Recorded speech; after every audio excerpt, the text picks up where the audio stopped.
गुरु प्यारी सात संगत जी राधास स्वामी जी महाराज चरण सिंह जी के साथ हुए सवाल जवाब 1960 से लेकर के 1990 तक के 20। प्रश्न नंबर 34। अगर संसार की हालत दिन प्रतिदिन बिगड़ रही है तो क्या एक दिन ऐसा आएगा कि इसका पतन हो जाएगा, यह अपने आप नष्ट हो जाएगा? महाराज जी का जवाब, बिल्कुल नहीं। यह संसार ऐसा ही था, ऐसा है और ऐसा ही रहेगा। कम से कम इतिहास से तो यही पता चलता है कि संसार में कभी शांति नहीं रही। कौमों और मुल्कों के झगड़े होते रहे हैं, लोग एक दूसरे को मारते रहे हैं, कबीले अपनी हस्ती बनाए रखने के लिए हमेशा एक दूसरे से लड़ते रहे हैं। संसार की हालत हमेशा ऐसी ही रहेगी। संसार में कभी शांति न थी न हो सकती है। जब तक मन का प्रभाव है, लड़ाई झगड़े होते रहेंगे, कभी कम कभी ज्यादा। संतों का मकसद हमें यहाँ से निकालना है। हम सब संसार रूपी जेल खाने में कैद हैं। संत इस जेल का द्वार खोलकर हमें आजाद करके वापस ले जाना चाहते हैं। यही उनका असली मकसद है, असली लक्ष्य होता है। यही उनका उपदेश हमें सिखाता है। प्रश्न नंबर 35। क्या आप प्रलय और महाप्रलय के विषय में कुछ बताने की कृपा करेंगे? महाराज जी का जवाब, मेरा ख्याल है कि इसकी चर्चा हम अपनी किताबों में पहले भी कर चुके हैं। प्रलय के समय इस ब्रह्मांड का नाश हो जाता है। महाप्रलय के समय हर चीज, सूक्ष्म जगत और उससे परे की रचना अपने स्रोत में चली जाती है। अंतिम प्रलय तब होगी जब मालिक इस सृष्टि की सारी लीला का अंत कर देगा। उस समय सारी सृष्टि वापस अपने स्रोत उस परम पिता परमात्मा में समा जाएगी। संतों ने यह सब बातें शब्दों के जरिए समझाने की कोशिश की है, लेकिन हमारी बुद्धि इन्हें समझने में असमर्थ है। हमें इन बातों को लेकर उलझन में नहीं पड़ना चाहिए। संत नहीं चाहते हैं कि हम इसके बारे में सोचकर परेशान होते रहें। हमें केवल इसी दुनिया की ओर ध्यान देना चाहिए और परमात्मा द्वारा बताए गए साधन से इससे छुटकारा पाने के लिए और परमात्मा से मिलाप की कोशिश करनी चाहिए, ताकि हम वापस जाकर उसी में समा जाएं। प्रश्न नंबर 36। डॉक्टर जॉनसन ने अपनी पुस्तक the path of the masters में आत्मा की महाप्रलय का जिक्र किया है। इससे उनका क्या भाव है? महाराज जी का जवाब, डॉक्टर जॉनसन ने यह नहीं कहा कि आत्माओं की मौत हो जाएगी। प्रलय का अर्थ है सारी दुनिया का अंत। तब सब आत्माएं तीसरे रूहानी मंडल में चली जाती हैं। महाप्रलय होने पर सब आत्माएं तब तक चौथे और पांचवें मंडल के बीच रहती हैं, जब तक सृष्टि दोबारा शुरू नहीं होती। लेकिन आत्मा कभी नहीं मरती। प्रश्न नंबर 37। जो कुछ हो चुका है हम उसे भूल क्यों जाते हैं? महाराज जी का जवाब, अगर आपको यह याद रहे कि हम यहाँ बार बार जन्म क्यों ले रहे हैं, तो आप अपनी पुरानी गलतियों को नहीं दोहराएंगे।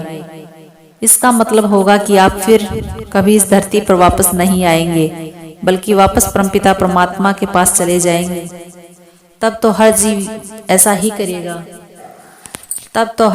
ही करेगा और यह रचना समाप्त हो जाएगी। यदि हमें पता चल जाए कि हम संसार का अंग क्यों बने हुए हैं, कौन सी बुरी आदतें या बुरे कर्म हैं यहाँ बार बार आने का कारण है, तो हम वे बुरे कर्म करना बंद कर देंगे।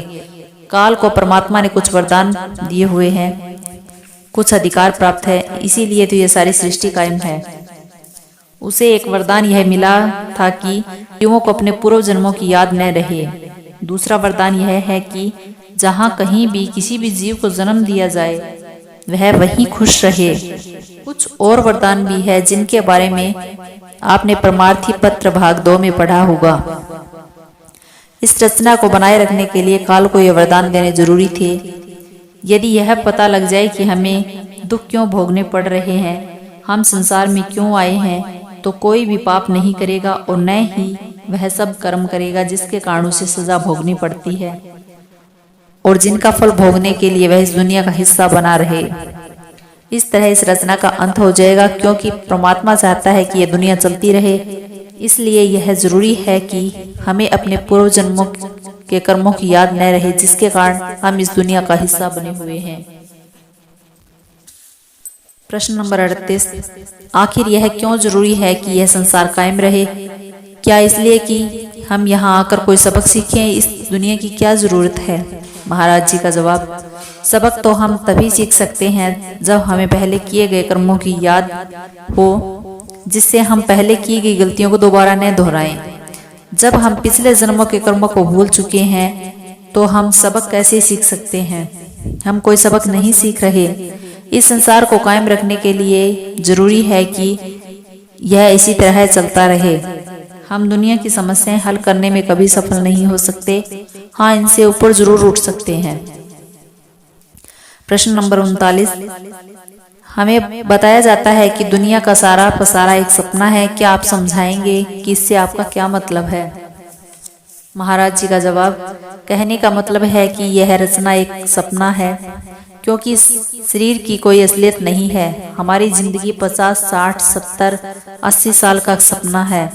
हमारे बाप दादा अब कहाँ हैं? क्या वे इस दुनिया की स्टेज से उतरकर नहीं गए? वे संसार में आए और चले गए। यह एक सपना ही तो था। आज उनका वजूद नहीं है। वे हमेशा के लिए यहाँ नहीं रह सके। जो चीज हमेशा नहीं रहती वह एक सपने की तरह है। जब हम सपना देख रहे होते हैं, हमें पता नहीं होता कि यह एक सपना है। सपने में हम सोचते हैं कि हर चीज सच है। हम रोते हैं, खुश होते हैं, दुखी होते हैं, पर जब हम नींद से जाग उठते हैं तभी हमें पता चलता है कि यह तो एक सपना ही था। इसी तरह जब हम इस दुनिया के स्टेज से उतर जाते हैं तो हमें पता चलता है कि यह पूरा जीवन एक सपना था।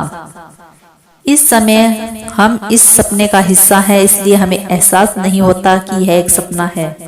परंतु जब हम इस स्टेज से नीचे उतरेंगे तब हमें पता चलेगा कि यह तो एक सपना था। हमारे पिछले जन्म के रिश्ते और जन्म में पति पत्नी, बच्चे, दोस्त आदि का जो पार्ट हमने अदा किया है, क्या अब वे हमारे लिए एक सपना नहीं है? वे अब कहाँ हैं? हम उन सबको भूल गए हैं। यह एक सपने की तरह ही तो था। इसी तरह जब हम यह शरीर छोड़ देंगे तो यह जीवन भी एक सपना बनकर रह जाएगा। इसकी कुछ भी असलियत नहीं है। संत महात्मा समझाते हैं कि जिसे हम इतनी अहमियत देते हैं, दरअसल उसमें कोई भी सच्चाई नहीं है। जो सच है वह कभी नाश नहीं होता, वह हमेशा कायम रहता है। हम सपनों की दुनिया में रह रहे हैं। हमें सपने से जागना होगा और असलियत की खोज करनी होगी। जब हमें असलियत का ज्ञान हो जाएगा तभी हमें पता चलेगा कि हमें इस सपनों की दुनिया से बाहर जाना है, मतलब सपनों की दुनिया से बाहर आना है। उससे पहले यह पता नहीं लगता कि हम सपने में हैं। संत महात्मा हमें यह समझाना चाहते हैं कि इन सब चीज़ों की इतनी अहमियत नहीं होनी चाहिए, क्योंकि ये हमेशा कायम रहने वाली नहीं है। एक दिन इन्हें हमारा साथ छोड़ देना है। राधा स्वामी जी।